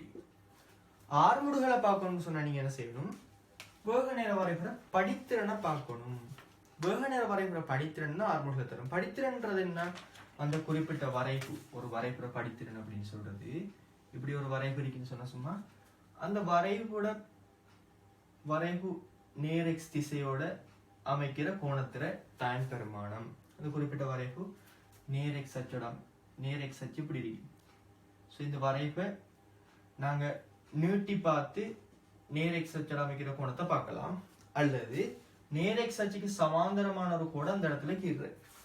So அப்படி கீறிட்டு ஸோ அதோட அமைக்கிற கோணத்தை நாம பார்க்கலாம். ஸோ இந்த கோணம் தீட்டான்னு சொன்னா அது டான் பெருமானம். டான் தீட்டா தான் வந்து என்ன, படித்திறன். ஓகே, ஸோ அந்த படித்திறன் வந்து எப்போ திசை மாறும், படித்திறன் வந்து எப்ப திசை மாறும், இப்படி கூறுங்கோணமாக இருந்துச்சுன்னு சொன்னா அந்த படித்திறனுக்கு ஒரு குறிப்பிட்ட திசை, விரிகோணமாக வந்துச்சுன்னு சொன்னா அந்த படித்திறனுக்கு குறிப்பிட்ட இன்னொரு திசை அப்படின்னு சொல்லுவோம். அது விளங்கப்படுத்துறது நான் உங்களுக்கு டான் வரைக்கும் விளங்கப்படுத்துறேன். ஸோ டான் வரைக்கும் உங்களுக்கு தெரியும். ஸோ 0 இருந்து 90 வரைக்கும் இப்படி வந்து முடிவிலி அடையும். பிறகு திரும்ப 90 இருந்து 180 பொருட்கள் அப்படி 0 அடையும். ஸோ பாருங்க பிள்ளைகள், 0 இருந்து 90 வரைக்கும் பிளஸ் பக்கம் டான் வரைக்கும் வருது. ஸோ அது கூறுங்கோணத்துக்கு பிளஸ்ல வருது. 90 இருந்து 180 வரைக்கும் விரிகோணத்துக்கு மைனஸ்ல வருது. ஸோ எப்போதுமே கூறுங்கோணத்தை பிளஸ் விரிகோணத்தை மைனஸ் எடுப்பாங்கன்னு இல்லை. ஆனா ஒரு ஆள் கூறுங்கோணத்தை பிளஸ் படித்திறன் அப்படின்னு சொல்லியும் விரிகோணத்தை மைனஸ் படித்திறன் அப்படின்னு சொல்லியும் எடுத்தா அவருக்கு அதான் அந்த குறிவழக்கு. ஓகே, ஸோ எங்கெங்க கூறுங்கோணம் விரிகோணமா மாறுதோ அல்லது விரிகோணம் கூறுங்கோணமா மாறுதோ அங்கங்க படித்திறன்ற திசை மாறுது. வேக நேர வரைபட நடக்கக்குள்ள ஆர்முடுகள்ன்ற திசை மாறுது அப்படின்னு சொல்லுவோம். ஸோ இங்க எங்க படித்திறன்ற திசை மாறுதுன்னு பாருங்க. ஸோ முதலாவது இங்க கீறி பார்ப்போம் படித்திறனை பாருங்க, விரிகோணம். கீழே வந்து பார்ப்போம் மைனஸ் பக்கம் வந்தாலும் விரிகோணம் தான். அங்கால பக்கம் வந்து பார்ப்போம் பாருங்க, இங்க கூறுங்கோணம், இங்க பாருங்க கூறுங்கோணம். ஸோ விரிகோணம் கூறுங்கோணம். ஸோ எங்க திசை மாறி இருக்கு, இந்த இடத்த மாறி இருக்கு. அல்லது ஆர்முடுகள் நேர வரைபை கீற. ஸோ இதுக்கு படித்திறனை வச்சு ஆர்முடுகள் நேர வரைபை இருந்தீங்கன்னு சொன்னா ஏடி கிராஃப். ஸோ உங்களுக்கு தெரியும் வேக நேர வரைபை படித்திறனுக்கு நடக்குதுன்னு பாக்குறேன். ஸோ பாருங்க இதுல மாறா படித்திறன் விரிகோணம் வாரத்தால மறை திசையில இருக்கணும்னு சொன்னா இப்படி வரும். அப்புறம் இதுல கூறுங்கோணம் வாரத்தால நேர் திசைக்கு நான் மாத்தணும், மாறா படித்திறன் நேர்கோளுங்கத்தால. ஸோ இந்த இடத்த திசை மாறுது. ஸோ மாறுற இடம் வந்து 2t, நேரம் t சமன் 2t மாறுது. ஸோ நேரம் t சமன் t இல்லைன்னு சொல்ற அந்த c கூற்று பிள்ளை a கூற்று. நேரம் t சமன் 2t இல் x திசையில் புள்ளி p இருந்தான உயரிட பயிற்சியை அடைகின்றது பிள்ளை. x திசையில அந்த குறிப்பிட்ட இடப்பெயர்ச்சியை அது அடையல, இடப்பெயர்ச்சி 0 ஆகுது. எங்க உயரிட பயிற்சி அடையுது, நேரம் t சமன் t ல. t சமன் t ல. இயக்கத்தின் போது துணிக்கையின் வேகத்தின் திசை 2 தடவைகள் புறமாற்றப்படுகிறது. அதாவது ஒரு குறித்த திசையில எதிரா மாறுது என்றது அர்த்தம். ஸோ எங்க மாறுது, இங்க இப்படியோ வந்து இப்படி திசை மாறுது. ஸோ அந்த இடத்துல இப்படியோ வந்து இப்படி திசை மாறுது. ஸோ இந்த இடத்துல ஸோ புறமாற்றப்படுறது நேரம் t சமன் t லையும் நேரம் t சமன் 3t லையும். Thank you very much.